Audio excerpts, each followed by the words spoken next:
Hello दोस्तों, उम्मीद करती हूँ आप लोग अच्छे होंगे।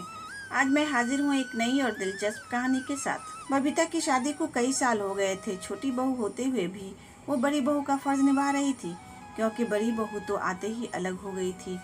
बबीता के सास ससुर को हर काम के लिए बबीता ही चाहिए थी, फिर भी वो उसकी बुराई करने से पीछे नहीं हटती। और सबसे अजीब बात तो ये थी कि अक्सर उसके ही मायके वालों से ही उसकी बुराई करती थी, जो बबीता को बचपन से जानते थे। पहली बार जब शादी के बाद बबीता की दोस्त आई तो सासू माँ ने उससे ही बबीता की बुराई करना शुरू कर दी। जब बबीता को पता लगा तो उसने अपने पति अनिल से कहा कि माँ को समझा दे कि कम से कम जो लोग उसे जानते हैं उनसे तो उसकी बुराई ना करें, खुद की ही बेइज्जती होगी। पर उन्होंने नहीं सुनी, बल्कि और ये आदत ही बन गई थी। आजकल तो अक्सर ये कहती कि बबीता, तुम पहले काम अच्छे से करती थी, अब नहीं करती हो, फिर भले ही वो कोई भी काम हो।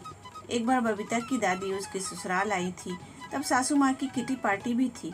वो दादी को भी साथ ले गई और अपनी आदत के मुताबिक सबके सामने ही बबीता की बुराई करने लगी।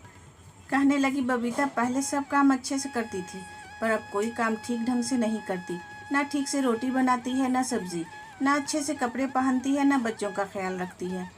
वो और कुछ बोलती इससे पहले ही बबीता की दादी बोल पड़ी, लगता है ससुराल में आकर बिगड़ गई है, क्योंकि हमारे घर की वो बड़ी बेटी है।